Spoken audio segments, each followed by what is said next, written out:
before where generating goals at the hardest time when you need them the most almost comes to a point that it's routine. Yeah, I mean, we'd love to make it routine, that's for sure, but there's no quit in our team, and Arnie came in after the second and just said, sometimes it's, it takes 59 minutes. You just got to stick with it. So, whether that's tonight or in the playoffs or whatever it is, I mean, we just got to hang in there, and that's what we did. And we did a lot of good things. Their goalie played well. They were defending really hard, and like we said, it took a while, but we finally cracked it, and great to get the win there.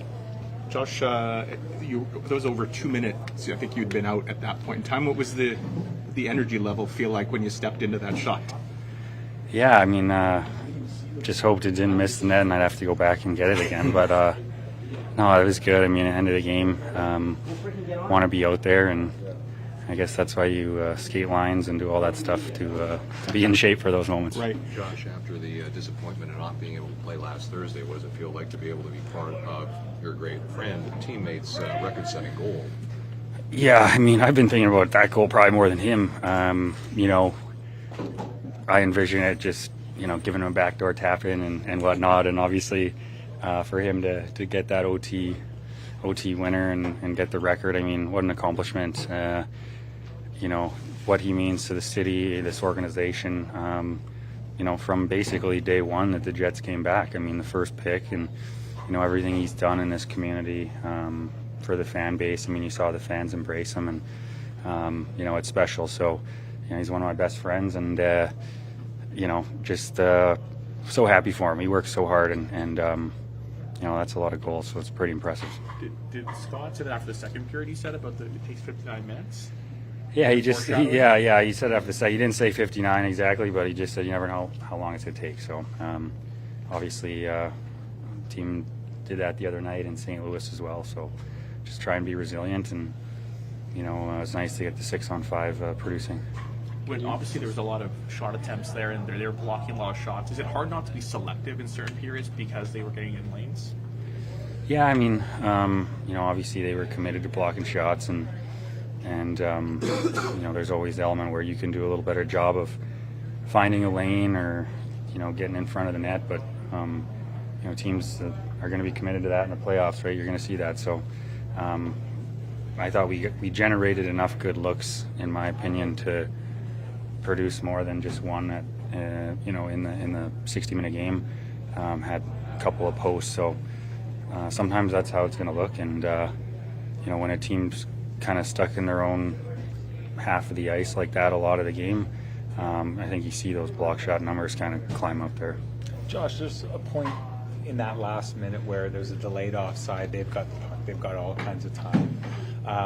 And they come down with the puck, and you guys just separate them from the puck, turn it over, and head straight up ice. Give me an idea of why you think your team is so good at just in those moments taking the puck away from the opposition without them getting a shot even at the open net. Yeah, I mean, 6-on-5 is desperation. Obviously, there's positions, and we have a plan going out there of how we would like to set up in zone and throughout the neutral zone and stuff like that, and on break-ins. But a lot of times all that kind of goes out the window, and it's just about a little extra effort or compete or a great play defensively that can lead the other way, keep in, all those same things that you see in hockey when teams score 6-on-5. It's usually a culmination of a few big plays that in one battle. So I think the mindset of our group this year has always been right. In those situations, whether it's power play, it's been an emphasis for us to compete and out-compete the penalty kill, and 6-on-5, that's the same thing. So, not an ideal situation when we have to tag up, but boys did a great job of closing it off and, getting it back so we can go the other way. On your empty net Last goal, one, guys. You start that play, but you look off the forechecker and you find Nick on the left wing board, sort of there. How much of what came next was, like you said, the plans that go into moments like that, and how much of it was maybe jazz in the middle of the moment? Yeah, I mean, there's a lot of elite players on the ice at, in that point of the game, and certainly going back to the breakout. I mean, when Nicky winds it up, as we've all seen, and Jets fans, pulls them out of their seat. So good guy to give the puck to there, and we executed on getting 200 feet into their end, and just I guess at that point try and put a puck to the net, and thankfully it went in. Usually that's how it goes 6-on-5. You got to get the puck there and either outnumber them, win a stick battle, or have it go through. So it was nice to get that goal and give us a chance in OT. Thank you. Thanks, Josh.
Mark, I know you said a couple weeks before the break the real record you're chasing is the one Dale has, but still must be pretty nice to see your name on top of the franchise list and to do it the way you did it.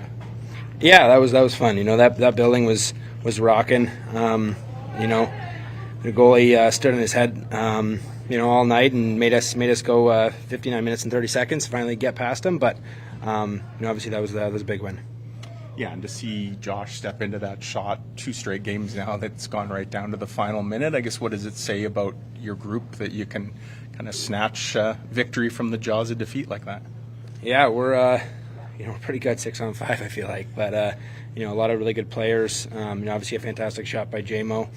That was a big time goal then, and obviously another big win. As a friend of his and teammate, knowing what he's been through with obviously missing the final, feel extra good to see Josh get a moment like that? Oh, for sure. Obviously I talked to him, when he wasn't able to go, and I felt absolutely awful. He played so good in that tournament, and for a sickness like that to get you, especially a guy like that, it's got to be really, really, really, really, really bad for him not to play a game, and I know it was really, really, really bad. For him to get that on home ice and to tie that game up, he's amazing. For you leading up to this, was this on your mind at all about breaking the record, or is it kind of one of those things where it's not going to be there until the deal when's approaching? You think about it, but also you don't really think about it. It's like it is what it is. You just want to go out there and play good hockey, and a chance to score a goal comes. You obviously want to bury it. So obviously it felt nice. 10 wins in a row, Mark. It's an 8th of an entire season, and tonight showed like there's no easy nights, right? Even when, depending on the opponent, they can have a great game as San Jose did. So how do you explain, I guess, 10 in a row? Yeah, it's weird because it doesn't really feel like it. With a 2-week break in between games, kind of puts a damper on the good feeling. But obviously, a win's a win, and what we've done all year is good or bad.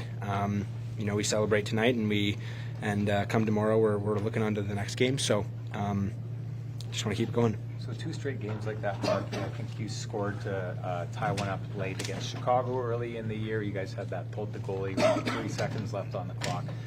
Outside of having the extra man and having a good plan, what do you have to do to be the kind of team that is so often able to generate a goal when they desperately need it? We got fantastic players. That's about it. We have amazing players, and when you have guys in the right spots, and you wear a team like we did tonight, good things are going to happen. We hit a ton of bars, crossbars, everything, and we finally got one to crack. And just sometimes it takes a little longer than you'd hope. You once told me that you didn't think you didn't think about you making the NHL until you were about 17 years old. So a year after that, you pull on a black jersey with an NHL logo, first draft pick in this organization's history.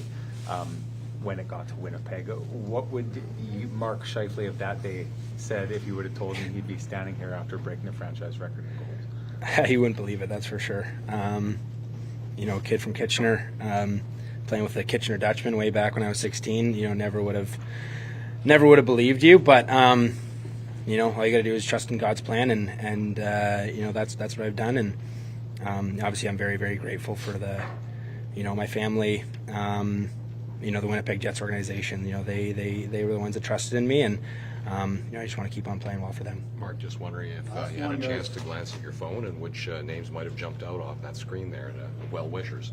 I haven't looked yet, but I'll look very soon. Thanks, Mark.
Scott, let's start with Josh Morrissey, a guy who obviously was so sick less than a week ago, missed a huge game, and I saw a stat that played something like close to 8 of the final 12 minutes of that period, which is just incredible.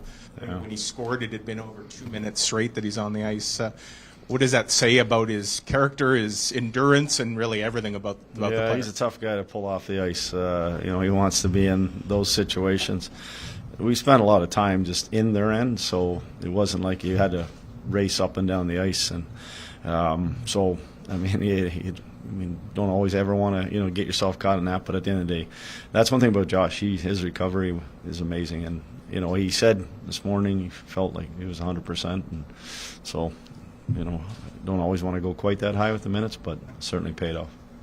And obviously, you probably don't want it to become a habit that you're constantly needing a goal in the final minute to tie a game up, but you guys have done a pretty nice job of that 2 in a row now. Was this a game where felt like it was a just result. I mean, you obviously carried the play for long stretches, right? Yeah, that was just sticking with it. Trying to, I mean, said to you before, it may take the first period and you win a hockey game, or it may go right to the end like it did again tonight. It's just staying with it. But we had so many chances. We had so many good looks and crossbars, and VTech made some big stops. And but at the end of the day, we hung in there and we just stayed with it and found a way, and with traffic and him shooting it from that bad angle, and found its way in. Just last one for me, but obviously a storybook finish. Mark needed that one more goal to become the franchise leader, and to do it the way he did tonight, couldn't script it any better, I guess. Nice feather in his cap to now stand alone in the franchise. Yeah, that's a great accomplishment for, just shows the longevity, how he's played, throughout his career, and he should be real proud of what he's done and so far, but he's got lots more to go. But to do it on a game winner in overtime, it certainly be remembered. He'll remember that one. Sorry. With the goal obviously being the goal record, did it feel like anticipation within the room for this with Mark, or is that going to maybe happen when he gets closer to Dale? Yeah, I think that, it's funny because the break kind of stalled it out. He kind of got those ones before it, so it might have been over everybody's mind a little bit, other than maybe Mark's. But I think that you could tell once he got it that in the room afterwards, everybody's pretty excited for him. You guys won the face-off battle, 51% I believe it was, but face-offs have been an area kind of a weakness recently for your group. Is that just kind of a matter of ebbs and flow, or is that something that you're kind of concerned about? You're talking about on the season? You're talking about the last few games? Last 2 games and such like that, yeah. I mean, we have a different stat than what is coming off the game sheet. We look at 50-50 pucks, and we have a way that we go about it to keep track of it. It's real hard for centermen in this league to win the face-offs clean, straight back to whoever. So we put a lot of emphasis on, getting into those situations where your wingers and your defense have to help you on them. And I think all season long we've done a way better job of, helping our centermen in those areas. So we have some numbers that we look at that, and I think that, like you said tonight, we had some good looks, but at the end of the day, if you can start with a puck, it may not be the draw itself, it may be the battle that gets you that puck. That's important, and it's something we've talked about as an organization right from the start of the year. So to clarify, given your internal stats and whatnot, the face-offs itself wouldn't be much of a concern then? Our face-offs? Yeah. Oh, big time.